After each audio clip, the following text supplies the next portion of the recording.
नमस्कार, मैं हूं ब्रजेश जैन और इंडिया हेड में आपका बहुत बहुत स्वागत करता हूं। आज हम बात करेंगे एक बहुत खास मुद्दे की। देश में भले ही मोदी सरकार कट्टरता को खत्म करने के लिए एक से एक कानून ला रही हो, भले ही 3 तलाक के खिलाफ कानून लाकर इसे बैन कर दिया गया हो और भले ही 3 तलाक मुस्लिम महिलाओं का स्वाभिमान बचाने के लिए लाया गया हो, लेकिन देश में कट्टरता कानून पर लगातार भारी पड़ रही है। ऐसा हम इसलिए कह रहे हैं क्योंकि ऐसा ही एक मामला भोपाल में सामने आया है, जहां 3 तलाक को वैध बताने के लिए फतवा जारी किया गया है। भोपाल की काजियात यानी कि इस्लामिक कोर्ट ने चलती ट्रेन में पत्नी को 3 तलाक देने वाले पति को जायज ठहरा दिया है। आखिर कैसे बैन के बावजूद ये कट्टरपंथी 3 तलाक का दुरुपयोग कर रहे हैं और आखिर क्यों कड़े कानून के बावजूद काजियात के फरमान मुस्लिम महिलाओं को शोषण कर रहे हैं। कानून को चुनौती देती कट्टरता पर एक स्पेशल रिपोर्ट भी दिखाएंगे, लेकिन हम लगातार इस मुद्दे पर आज बात करेंगे कि आखिर कैसे देश पर भारी इस्लामिक कानून है और क्यों आखिर काजियात जो है वो कट्टरता जो है वो कानून पर भारी पड़ती हुई नजर आ रही है। तलाक देना है, डाइवोर्स लेना है तो उसके कारण देने पड़ेंगे। ट्रिपल तलाक केवल और केवल मुस्लिम समाज के फायदे के लिए है, किसी के फायदे के लिए। हमने ट्रिपल तलाक के खिलाफ कानून बनाकर मुस्लिम महिलाओं को नया अधिकार दिया। ये है राजस्थान की कोटा की रहने वाली अफसाना खान। अफसाना की शादी जनवरी 2024 में भोपाल में रहने वाले अरशद से हुई थी। मोहम्मद अरशद मल्टीनेशनल कंपनी में IT इंजीनियर हैं, लेकिन हरकत बेहद ओछी और सोच कट्टर है। किसी बात पर पति पत्नी में विवाद हुआ तो अरशद चलती ट्रेन में पत्नी को 3 बार तलाक बोलकर फरार हो गया। पुलिस तक शिकायत पहुंची तो कानून से बचने अरशद इस्लामिक कोर्ट पहुंच गया। काजियात ने 3 तलाक को जायज बताकर उसे तलाकशुदा घोषित कर दिया। पति अरशद ने भोपाल की दारुल इफ्तिहाम मसाजिद कमेटी यानी काजियात में दरख्वास्त लगाकर 3 तलाक पर सवाल पूछा था। जवाब में शहर मुफ्ती अब्दुल कलाम कासमी ने 3 तलाक को जायज ठहराकर आरोपी को तलाकशुदा घोषित कर दिया। सर, मेरा नाम अफसाना खान है और मैं कोटा राजस्थान से हूँ।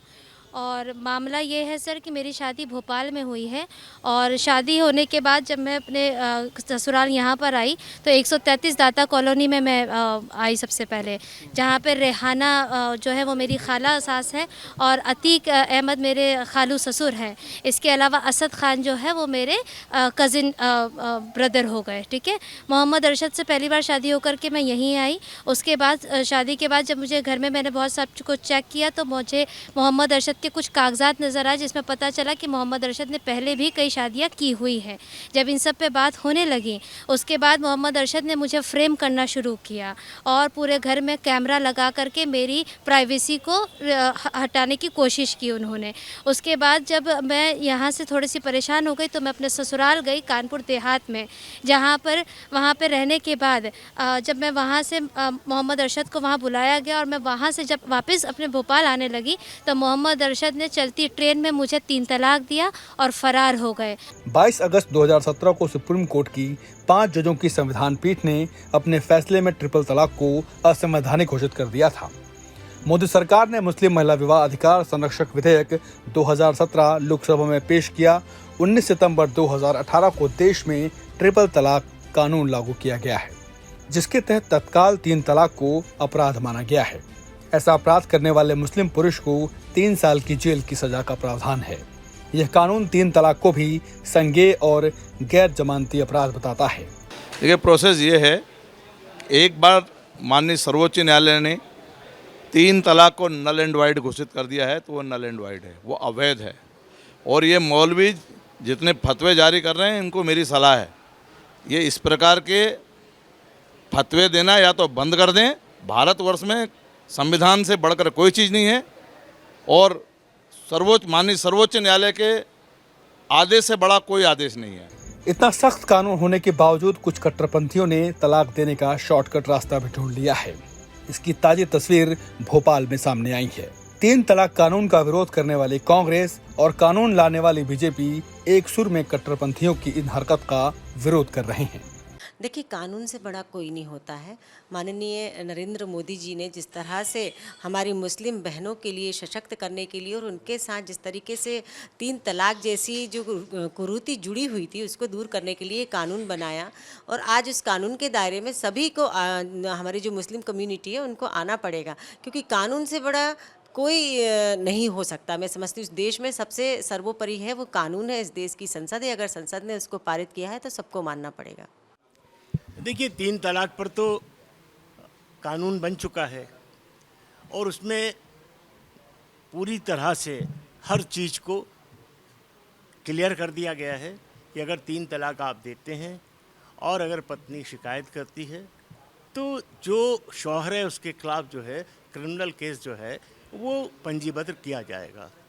तो अब किसी फतवे को की कोई उसमें मैं समझता हूँ कि कोई ऐसी अहमियत नहीं बची है, क्योंकि वो कानून बन चुका है। तो कोई भी फतवा जो है वो कानून से ऊपर नहीं है हिंदुस्तान के अंदर। देश में 3 तलाक बैन हुआ तो कट्टरपंथी इस्लामिक कोर्ट का सहारा लेकर अन्य शादियां कर रहे हैं। इसी 3 तलाक के बाद अब तलाक-ए-हसन पर बैन की मांग उठ रही है, जिसमें कुछ समय अंतराल के 3 हिस्सों में तलाक दिया जाता है। इसके लिए सुप्रीम कोर्ट में 7 याचिकाओं पर सुनवाई चल रही है। सभी तलाक में महिलाओं को विरोध की इजाजत नहीं है। ऐसे में सवाल ये है कि आखिर कैसे देश के कानून इन कट्टरपंथियों से महिलाओं को न्याय दिला पाएंगे। ब्रजेश जैन की रिपोर्ट, इंडिया अहेड। तलाक देना है, डाइवोर्स लेना है तो उसके कारण देने पड़ेंगे। ट्रिपल तलाक केवल और केवल मुस्लिम समाज के फायदे के लिए है, किसी के फायदे के लिए। हमने ट्रिपल तलाक के खिलाफ कानून बनाकर मुस्लिम महिलाओं को नया अधिकार दिया। ग्राफिक्स के जरिए हम पहले जान लेते हैं कि आखिर पूरा मामला क्या है। इसके बाद कुछ खास मेहमान भी हमारे साथ जुड़ेंगे जिनसे हम खास चर्चा करेंगे। देखिए, पति अरशद जो कि भोपाल के रहने वाले हैं, उन्होंने अपनी पत्नी को चलती ट्रेन में 3 तलाक दे दिया, और 3 तलाक के बाद जब उनकी पत्नी ने पुलिस का सहारा लिया, कानून का सहारा लिया, थाने में शिकायत की, तो उनका पति जो है अरशद, वो दारुल इफ्तिमान मसाजिद कमेटी जो भोपाल की है, यानी कि जो काजियात है, इस्लामिक कोर्ट है, उसमें उन्होंने 3 तलाक पर सवाल पूछा था। और सवाल में जो उनको जवाब दिया गया वो ये दिया गया कि जो 3 तलाक उन्होंने ट्रेन में दिया है वो वाजिब है, इस्लाम के अनुसार ठीक है, और अब उनका तलाक माना जाएगा। हालांकि सरकारी तलाकनामा नहीं है, ये उसमें स्पष्ट लिखा गया है, लेकिन इस्लाम की रीति नीति के मुताबिक उनका तलाक माना जाएगा, भले ही पति ने पत्नी की मौजूदगी में उनको तलाक दिया हो या फ़ोन पर या किसी और माध्यम से जो है वो तलाक दिया हो। लेकिन 3 तलाक को वाजिब बता रहा है इस्लामिक कोर्ट। और मोदी सरकार के बारे में हम आपको बता दें कि देश में 3 तलाक के खिलाफ पहले ही कानून आज लाया जा चुका है। 2018 में ये कानून जो है वो लोकसभा में पास हो चुका है, लेकिन इसके बावजूद जो है लगातार काजियात और इस्लामिक कोर्ट जो है वो इस कानून का उल्लंघन कर रहे हैं, यानी कट्टरता कहीं ना कहीं कानून पर भारी पड़ती हुई दिखाई दे रही है। पूरा घटनाक्रम हम आपको बता रहे हैं कि आखिर क्या घटनाक्रम हुआ है। राजस्थान के कोटा की रहने वाली अफसाना की शादी 2024 जनवरी में मूलतः यूपी के रहने वाले लेकिन भोपाल में रह रहे अरशद से हुई थी, और दोनों के बीच किसी बात पर विवाद हुआ। चलती ट्रेन में अरशद ने अफसाना को 3 तलाक बोलकर जो है वो तलाक दे दिया था। इसके खिलाफ पुलिस में शिकायत हुई, और शिकायत के बाद जब एफआईआर हुई तो कानून से बचने के लिए कहीं ना कहीं फतवे का सहारा जो आरोपी है वो लेता हुआ यहां पर नजर आया है। तो देश में किस तरह कानून पर कट्टरता भारी हो रही है और किस तरह भोपाल में 3 तलाक के फेवर में फतवे जारी हो रहे हैं, ये हम आपको बता रहे हैं।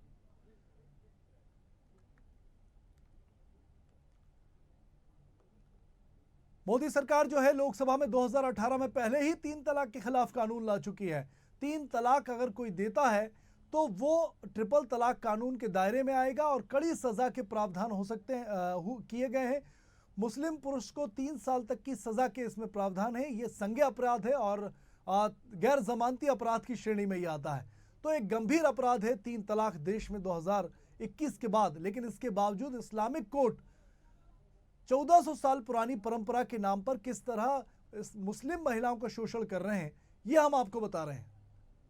इसका सबूत भी देंगे और चर्चा भी करेंगे, लेकिन लगातार हम एक अपडेट दे रहे हैं आपको, और इस पर हमारे साथ जो पीड़ित हैं अफसाना, वो भी हमारे साथ स्टूडियो से जुड़ी हुई हैं। हम पहले उनसे बातचीत कर लेते हैं, उनकी आप बीती सुन लेते हैं कि किस तरह कट्टरता जो है वो कानून पर भारी पड़ रही है और उनका शोषण कर रही है। ऐसी अफसाना ही नहीं, कई महिलाएं हैं, लेकिन एक उदाहरण है, एक नज़ीर है अफसाना, जो आज हमारे साथ स्टूडियो इंडिया हेड के स्टूडियो में बैठी हुई हैं। अफसाना जी, मैं बहुत स्वागत करूंगा आपका। अफसाना जी, सबसे पहले घटनाक्रम हम जानना चाहेंगे, क्या घटनाक्रम हुआ था 3 तलाक को लेकर? मेरी शादी 12 जनवरी 2024 को मोहम्मद अरशद के साथ हुई और शादी के बाद मैं भोपाल ही दाता कॉलोनी में आई।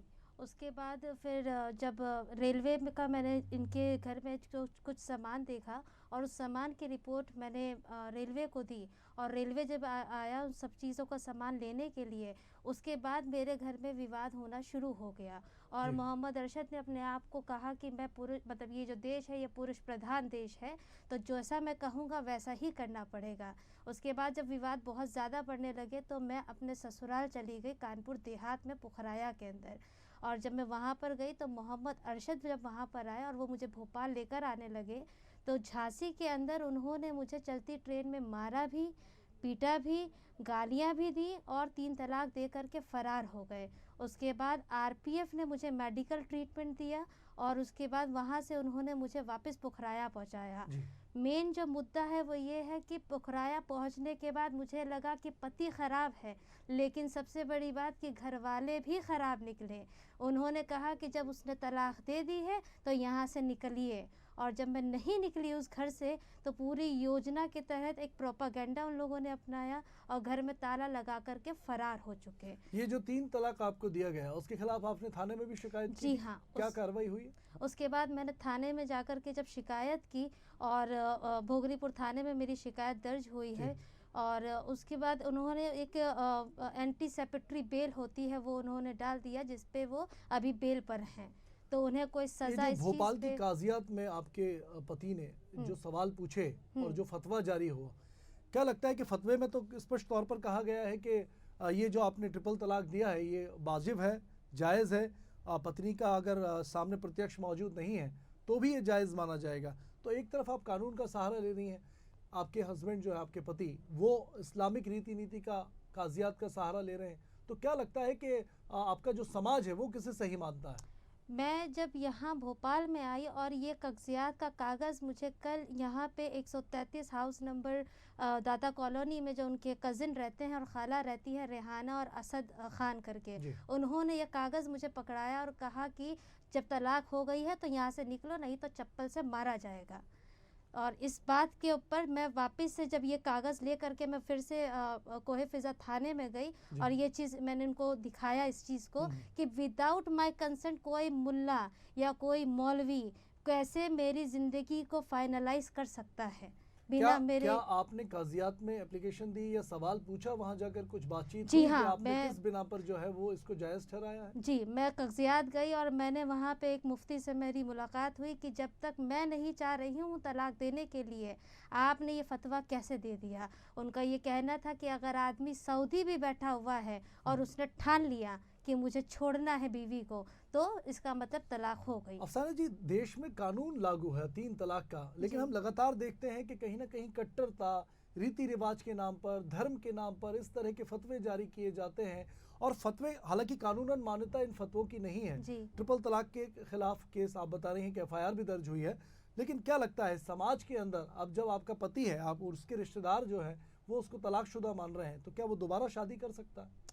शादी दोबारा क्या करेंगे, ऑलरेडी पहले 2 शादियां कर रखी हैं, यानी और आप तीसरी पत्नी जी हैं। हाँ, और इस तरीके से वो लड़कियों के साथ जो इनोसेंट लड़कियां हैं उन्हें फंसाते हैं या अलग अलग स्टेट की लड़कियों को फंसाते हैं, उनसे शादी करते हैं, हैंडसम अमाउंट पिकअप करते हैं और अपने वक्त के अकॉर्डिंग ख़त्म होने के बाद वो उन्हें छोड़ देते हैं और उसमें मुस्लिम रीति रिवाज का इस्तेमाल करते हैं कि मुसलमान में 4 शादियाँ जायज़ हैं और तलाक इस तरीके से दिया जा सकता है। तो क्या पहले भी फतवों का या रीति रिवाज का पहले तलाक लिया था क्या कानूनन? तलाक लेकर के आपसे शादी की थी या क्या बताया गया था आपको जब तीसरी बार आपसे शादी की? हाँ, जब रेलवे की एक रिपोर्ट प्रेजेंट हुई थी, उसके बाद मुझे कुछ लड़कियों ने डिस्कशन किया, फ़ोन किया और बात की, जिसमें मुझे पता चला कि इनकी ऑलरेडी पहले शादियाँ हो रखी हैं और उसके अलावा कई लड़कियाँ ऐसी हैं जिनको इन्होंने शादी का आश्वासन दिया हुआ है। और मैं जो ये लड़ाई लड़ रही हूँ वो इसीलिए लड़ रही हूँ क्योंकि ऑलरेडी वो पहले लड़कियों की ज़िंदगी बर्बाद कर चुका है, मेरी बर्बाद कर चुका है, और लेकिन अब मैं उसे किसी और लड़की की ज़िंदगी बर्बाद किसी कीमत पे नहीं करने दूंगी। देखिए, आपने बहुत हिम्मत का काम किया है। आप यहाँ तक पहुँची, आपने कानूनी लड़ाई लड़ी, उत्तर प्रदेश में एफआईआर दर्ज की, आप यहाँ काजियात तक भी गई, लेकिन आपका सम्मान नहीं किया गया, आपकी बात नहीं सुनी गई। ये एक स्पष्ट यहाँ पर जो फतवा जारी किया गया है, इसमें लिखा हुआ है कि महिलाओं की उपस्थिति या उनकी रजामंदी अनिवार्य नहीं है। तो क्या महिलाओं की रजामंदी तलाक के लिए, क्योंकि 3 तलाक कानून सीधे तौर पर स्पष्ट तौर पर यह कहता है कि 3 तलाक के लिए अगर जो कानूनी प्रोसेस है उससे कोई तलाक लेना चाहे तो महिला की रजामंदी ज़रूरी है, लेकिन क्या रजामंदी आपसे नहीं ली गई? और क्या जो 2 पहले पत्नियां थीं उनसे कानूनन तलाक लिया गया? नहीं, उनसे भी कानूनन तलाक नहीं लिया गया है अभी तक, और मुझसे किसी भी तरीके की कोई रजामंदी नहीं ली गई है। आप ये सोच रही है कि 30 अप्रैल मैंने जब ये केस फाइल किया था और फतवा मुझे जब कल के दिन पे मिला है, तो आप ये गैप आप देख सकते हैं कि कितना बड़ा है। और दूसरी सबसे बड़ी बात कि कुछ मुल्ला कम्युनिटी के लोग जो इस कानून का वायलेंस करते हैं, मतलब इस कानून को नहीं मानते हैं, तो मैं इस चीज़ के लिए अपील करना चाहूँगी, इसी चीज़ के लिए मैं अपील करना चाहूँगी कि इस लॉ को बहुत ही वर्ड एंड स्पीच में इम्प्लीमेंट किया जा सके, ताकि हम जैसी लड़कियों की ज़िंदगी को बचाया जा सके। आज पिछले 25 से 30 दिन से मैं किस तरीके से दर-बदर भटक रही हूँ, या पुलिस का सहारा ले रही हूँ, सरकार की योजनाओं का सहारा ले रही हूँ। जब मुझ जैसी पढ़ी लिखी लड़की के ऊपर इस तरीके का जुल्म हो सकता है, तो आप सोचिए देश में कितनी लड़कियों पर जुल्म किया जा रहा होगा। जी, देखिए, हमारे साथ कनिका भारद्वाज भी जुड़ चुकी हैं जो सुप्रीम कोर्ट में लॉयर हैं, और कनिका जी से हम बात करते हैं। कनिका जी, आपने मामला समझा है।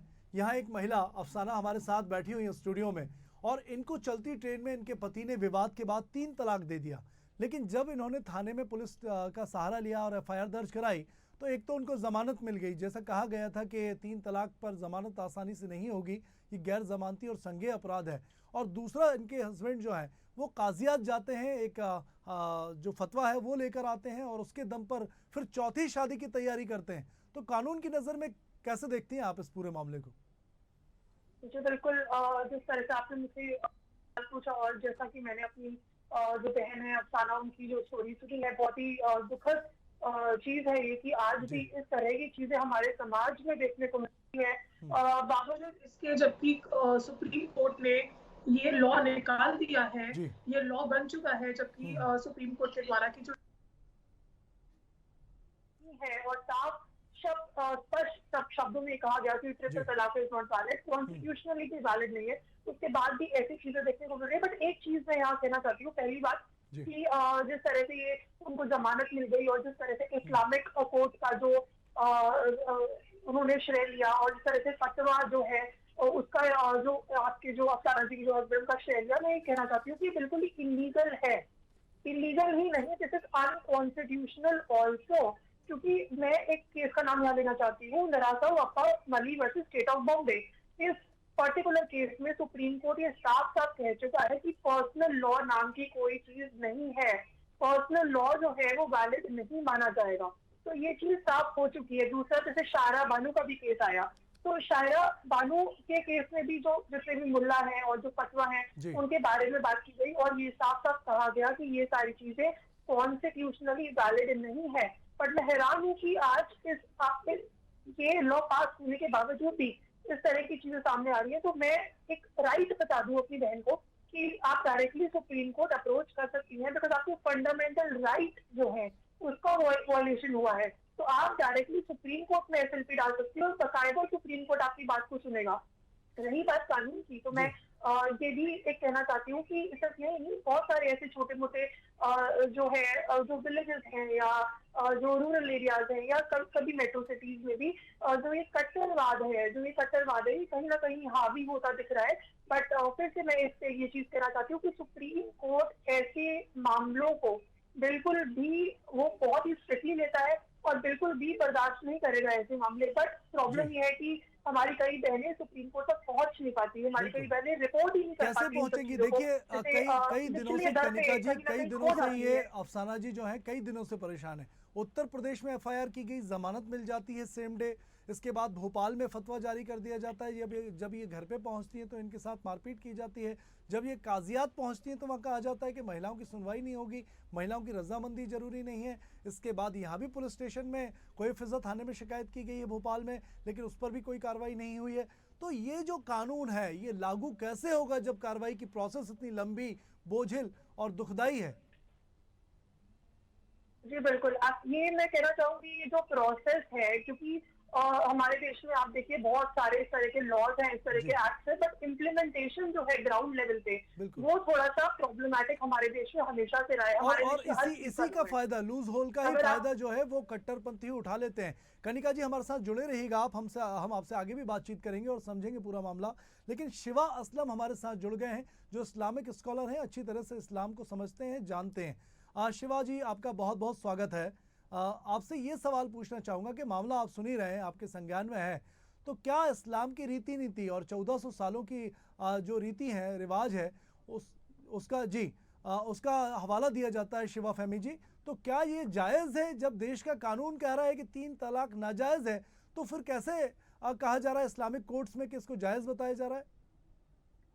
सबसे पहले तो मैं बहन अफसाना को मुबारकबाद देती हूँ कि वो बाशऊर और हिम्मत वाली लड़की हैं जिन्होंने बिल्कुल सही कायदे से एफआईआर दर्ज कराई है। और हम और आपकी किसी की इनको जरूरत नहीं है, इस देश का कानून ही इनके लिए सबसे बड़ा सुरक्षा कवच है, उसको इंसाफ दिलाएगा। जहाँ तक इम्प्लीमेंटेशन की बात है, हाँ जैसे अभी कनिका जी ने भी कहा, इम्प्लीमेंटेशन का तो सवाल हमारे देश में थोड़ा सा मुश्किल हुआ चला जा रहा है। लगातार जघन्य अपराधों में, बलात्कार, हत्या में नहीं हो पा रही चीजें, तो ये तो छोटी बात है, लेकिन उसके लिए हमें एक्टिविज्म करना चाहिए कि इम्प्लीमेंटेशन हो। दूसरी बात ये है कि देखिए, चाहे ये जो 3 तलाक का कानून हमें अभी मिला, अगर वो ना भी मिला होता तो इनके साथ जो कुछ हुआ वो तब भी क्राइम था, डिफाइंड था, वो तब भी क्राइम था। और जो डोमेस्टिक वायलेंस एक्ट है उसमें भी इनको एफआईआर करानी चाहिए। जो इनका टॉर्चर हुआ है, मेंटल टॉर्चर हुआ है और फिजिकल टॉर्चर हुआ है, वो दोनों सीआरपीसी की धाराएं हैं, उसमें वो क्रिमिनल एक्ट है, तो वो होना चाहिए। तीसरी बात ये है, एक बाज़ाब्ता कंप्लेन एफआईआर उस कज़ियात या जो भी इस्लामी कोर्ट जैसी फालतू की ये फ्रॉड इंस्टीट्यूशन है जो चल रही है, उसके खिलाफ होना चाहिए और उसको खत्म होना चाहिए। अगर वो अपने घर में बैठ करके, कोई भी ऑर्गेनाइजेशन अपनी चारदीवारी में बैठ करके कोर्ट चला रही है, तो कोर्ट सिर्फ भारत में एक ही हो सकता है, जो कि सुप्रीम कोर्ट है, हाई कोर्ट है, जो देश का कानून है। कोर्ट इसके अलावा कुछ नहीं हो सकता। इसको सुप्रीम कोर्ट ने इस तरह से भी वाजे कर दिया था अपने केस में, डिसीजन आ चुका है कि उनसे कहा गया था काजी अदालतों को बैन कीजिए, तो सुप्रीम कोर्ट ने कहा इस देश में कोई अदालत है ही नहीं सिवाय एक अदालत के, जो कि भारतीय इंडियन लीगल कोर्ट्स हैं। तो कोई भी अदालत है ही नहीं। ये जो लोग अपने को अदालत कह रहे हैं, ये गुंडागर्दी है। लेकिन शिवा फहमी जी इनको खत्म करना चाहिए, इनकी कोई हैसियत कैसे खत्म होगी शिवा फहमी जी? कैसे खत्म होगा ये कट्टरवाद? कैसे खत्म होगा? हो जाए, मियां बीवी के बीच में हो जाए, तो उसके लिए कोई भी आर्बिट्रेशन कर सकता है। वो उसका स्वागत होना चाहिए समाज में कि भाई आप झगड़िए मत। तो आर्बिट्रेशन की अगर कोई संस्था है वो एक अलग चीज है, कोर्ट कोई नहीं हो सकता सिवाय उस कोर्ट के जो भारत सरकार का कोर्ट है। तो ये बात एकदम क्लियर है। उनके खिलाफ उन मौलाना मौलवी जो भी लोग, जिन लोगों ने भी ये लिख करके दे दिया है, एफआईआर होनी चाहिए, वो जेल जाएंगे, सीधी बात। जी आप मुझे सुन पा रही होंगी, मैं सवाल तो यही कर रहा हूँ कि ये दूर कैसे होगा, क्योंकि अफसाना यहाँ स्टूडियो में बैठी है, ये एक पढ़ी लिखी इस्लामिक मुस्लिम महिला है, ग्रेजुएट हैं और काफ़ी समझदार हैं। इन्होंने जब अपनी लड़ाई लड़ रही हैं, इनको इतनी दिक्कतों का सामना करना पड़ रहा है, न्याय नहीं मिल पा रहा है, हमारा सहारा इनको लेना पड़ रहा है इंडिया हेड का, तो एक आम महिला, मुस्लिम महिला, आप बताएं वो कैसे न्याय पा पाएगी इस पूरे सिस्टम में? देखिए, जो आम मुस्लिम महिलाएं हैं जो शहरों में हैं, उनको तो बहुत सारी संस्थाएं मिल जाती हैं। हम जैसे लोग भी बहुत आर्बिट्रेशन भी करते हैं और उनको सही रास्ता भी दिखाते हैं, वकील तक भी पहुंचाते हैं। ये सब कुछ हो रहा है। इस देश में जब कानून बना है तो उसको लेकर के जनता के बीच में उसको कॉमन सेंस बनाना भी हमारी सरकार का काम है, जिस पर जरा काम नहीं हो पाया है। इसके बावजूद आज 3 तलाक की ये वाली जो त्वरित 3 तलाक, इंस्टेंट 3 तलाक होता है, इसकी घटनाओं में जो भारी गिरावट आई है वो इसीलिए आई है कि आप जैसे मीडिया ने इसको लगातार उठाया है। अफसाना जैसी बहनों की स्टोरी को आपने चलाया है, और ये जो स्टोरी आप चला रहे हैं आज, ना ये सिर्फ अफसाना जी को राहत देगी, ऐसे बहुत से बहनें जिनके साथ ये हो सकता था अब नहीं होगा, जब वो देख लेंगे कि ये क्राइम का मामला है। शिवा फहमी जी, हमारी भी कोशिश यही है कि कहीं ना कहीं जो देश के कानून से खिलवाड़ की जा रही है वो बंद हो, और जो कहीं ना कहीं रीति रिवाज के नाम पर कट्टरता जो है वो देश के कानून पर भारी पड़ रही है वो बंद हो, और मुस्लिम जो महिलाएं हैं, बहनें हैं, उनको न्याय मिल सके। हमारे साथ कनिका भारद्वाज जी भी जुड़ी हुई हैं। कनिका जी, पूरे सिस्टम को दुरुस्त कैसे किया जाएगा, क्या हो सकता है? क्योंकि इस्लाम में हम मुसलमान कम्युनिटी में अगर देखें तो महिलाओं की पढ़ाई का रेशियो काफ़ी कम है, शिक्षित कम है महिलाएं, तो ऐसे में कैसे न्याय मिल पाएगा? अफसाना तो आज यहाँ बैठी हैं, लेकिन कई महिलाएं ऐसी होंगी जो इस न्याय के इंतज़ार में होंगी, जो फतवे की वजह से जिनका जीवन बर्बाद हो गया होगा, और इनका भी पति जो है वो चौथी शादी की तैयारी पर है। तो क्या कहता है कानून, कैसे उसको रोका जा सकता है? जी बिल्कुल। तो सबसे पहला जवाब जो मैं आपकी बात पर देना चाहूंगी, इन सब चीजों का जो सोल्यूशन है, जिसकी बात चल रही है, वो सोल्यूशन है यूसीसी, यूनिफॉर्म सिविल कोड, जिसकी बात चल रही है। अगर यूनिफॉर्म सिविल कोड जो है, मुझे लगता है अगर वो देश में लागू हो जाए तो काफी गिरावट आएगी ऐसे मामलों की। दूसरी चीज मुझे तो लगता है कि जो इस्लाम, जितने भी हमारे मुस्लिम भाई या जितने भी मुस्लिम बहन है, उनसे भी मेरी एक अपील है कि उनकी जो सोसाइटी एक है, उनका खुद का जो पर्सनल लॉ है, वो काफी एंटी वुमेन मेंटालिटी को सपोर्ट करता है।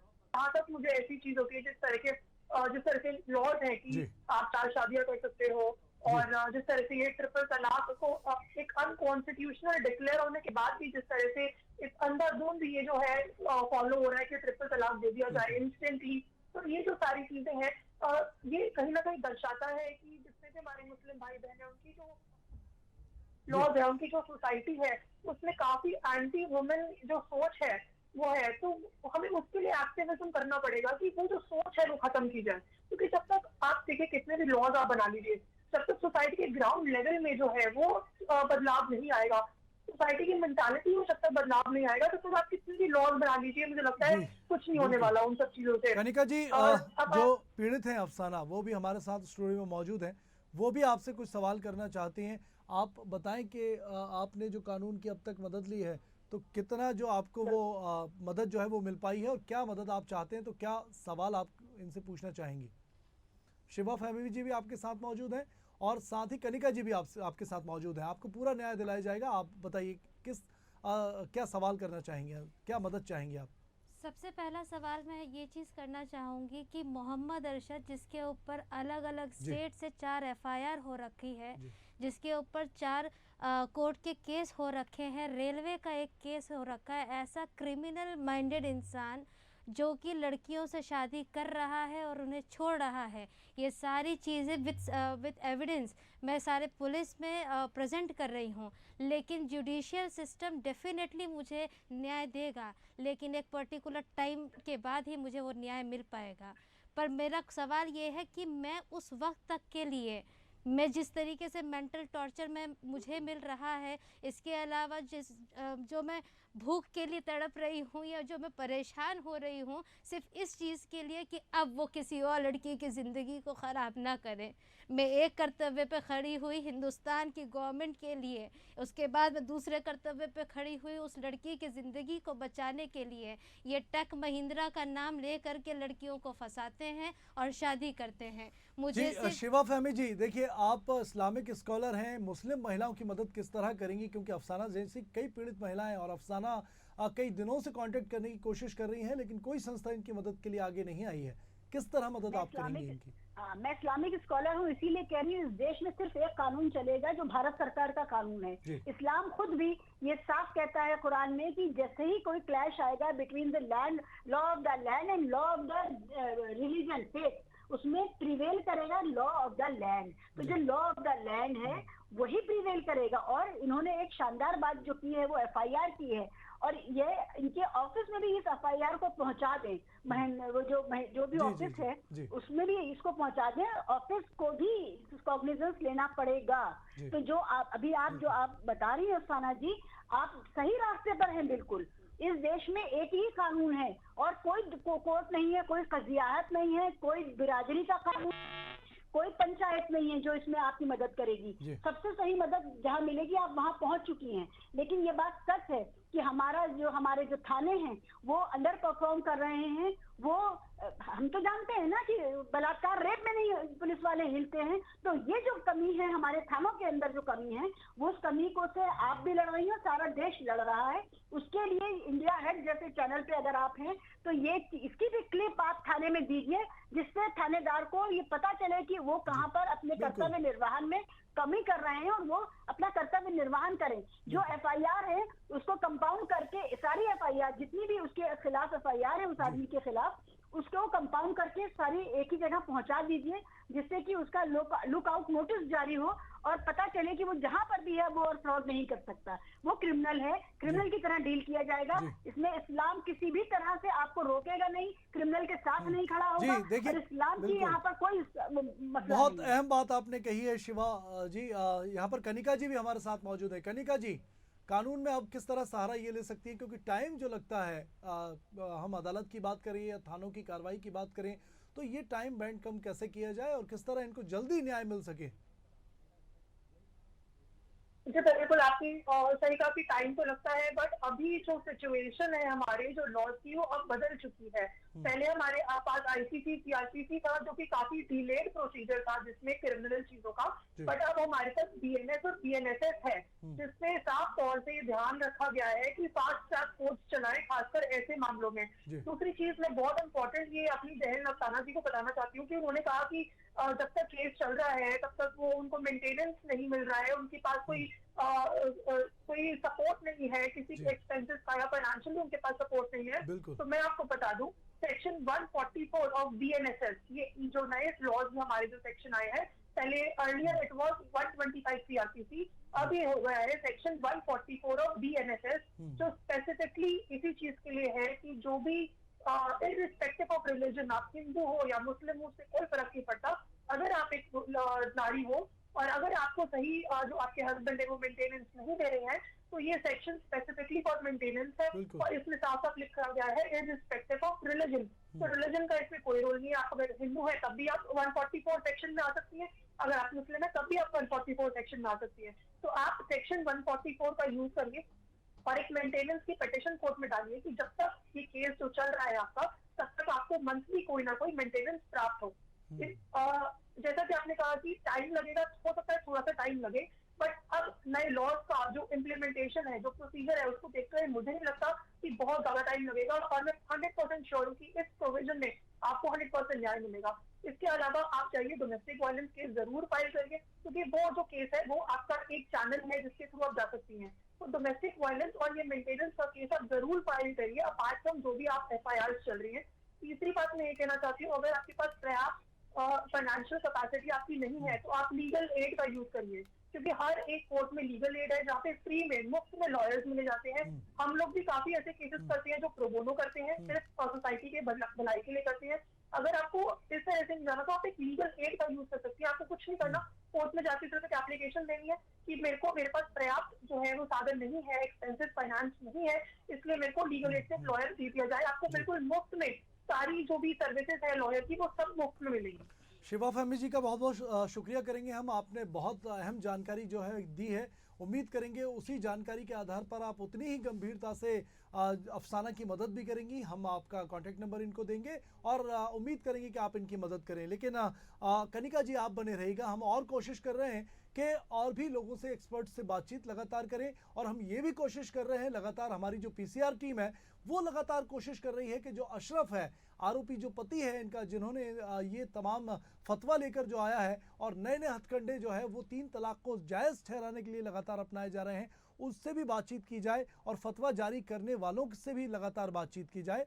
लगातार हमारी टीम जो है वो कोशिश कर रही है। लेकिन आपको बता दें कि कोटा की रहने वाली हैं और कोटा से लगातार न्याय के लिए लड़ाई पिछले कई महीनों से लड़ रही हैं अफसाना, और ये लड़ाई भोपाल तक, दिल्ली तक पहुंच चुकी है। भोपाल में भी इन्होंने FIR दर्ज कराई है, 2 बार थानों में शिकायत की है। लेकिन फिलहाल जो है चौथी शादी की तैयारी में इनका पति जो है अरशद वो है, हम उससे भी कांटेक्ट करने की लगातार कोशिश कर रहे हैं। लेकिन लगातार हम इंडिया हेड के जरिए ये सवाल आपसे पूछ रहे हैं, जनता से भी ये सवाल पूछ रहे हैं और जिम्मेदारों से भी ये सवाल पूछ रहे हैं कि आखिर कब तक कट्टरता कानून पर भारी पड़ती रहेगी, कब तक फतवों का सहारा लेकर, इस्लाम के रीति रिवाज का सहारा लेकर ये कट्टरपंथी जो हैं वो महिलाओं का शोषण करते रहेंगे, और कब तक सज़ा जो है कड़ी वो इनको नहीं मिलेगी, और उसके जो सज़ा नहीं मिलती, कानून तो बनते हैं, तो उस ढीले रवैये की, लचर व्यवस्था की आड़ में जो है वो इन महिलाओं का शोषण होता रहेगा।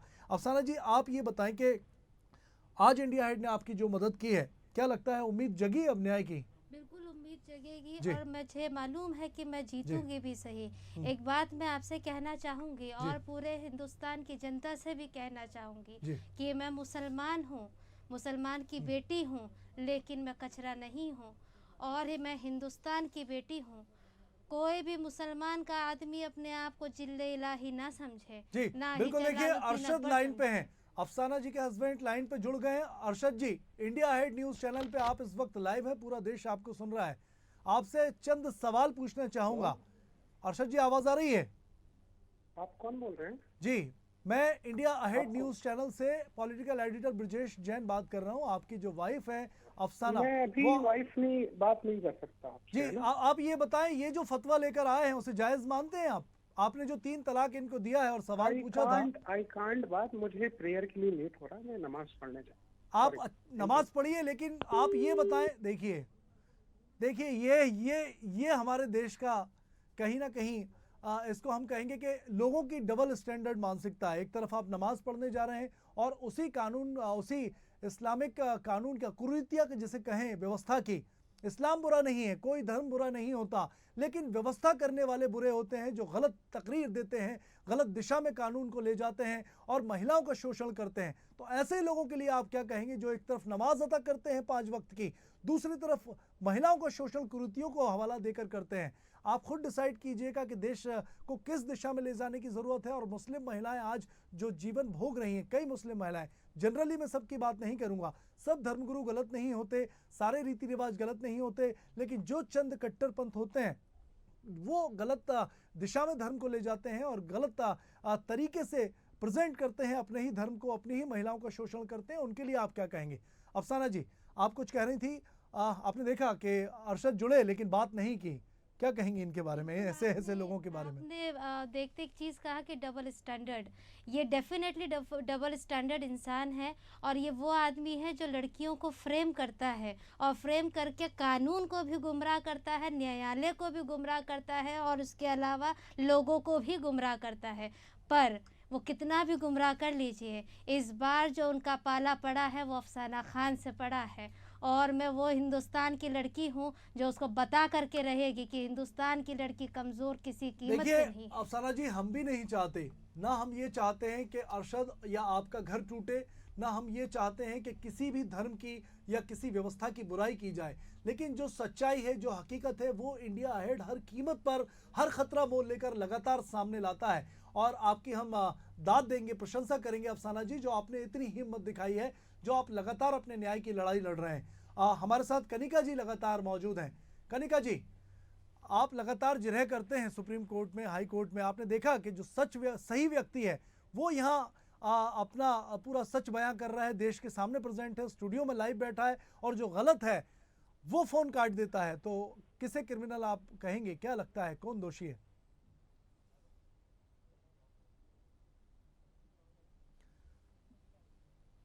कनिका जी से शायद संपर्क नहीं हो पा रहा है, लेकिन पूरा देश इस वक्त अदालत है और अदालत में बैठी है एक मुस्लिम लड़की जो न्याय की गुहार लगा रही है। इंडिया हेड के जरिए लगातार हम इनकी मदद भी कर रहे हैं, हम इनको कानूनी मदद तो दिला ही रहे हैं, साथ ही देश को सच्चाई भी बता रहे हैं कि किस तरह कट्टरपंथी जो हैं, चंद कट्टरपंथी, वो कानून पर भारी पड़ते हुए नजर आ रहे हैं। और यही वजह है कि एक देश एक कानून की बात यहाँ पर जो है वो लगातार चलती है।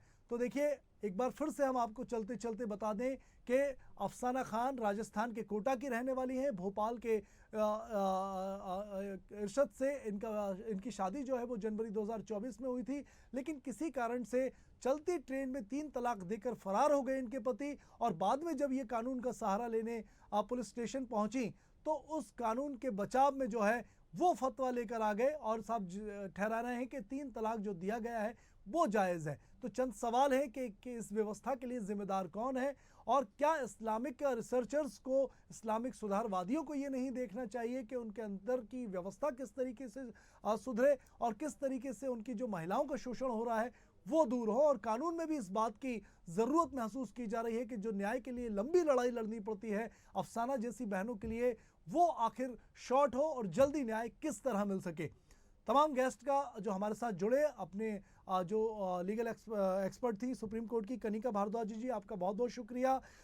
शिवा फहमी मुस्लिम स्कॉलर हैं, इनका भी बहुत बहुत शुक्रिया। और अफसाना जी, आपको हम यकीन दिलाते हैं कि आपकी मदद हम लगातार करते रहेंगे। इंडिया हेड पर इतना ही, लेकिन समाज के इसी तरीके के सरोकार वाले मुद्दों को लगातार इंडिया उठाता रहेगा। तब तक के लिए इजाज़त दीजिए और बाकी खबरों के लिए बने रहिए इंडिया हेड के साथ।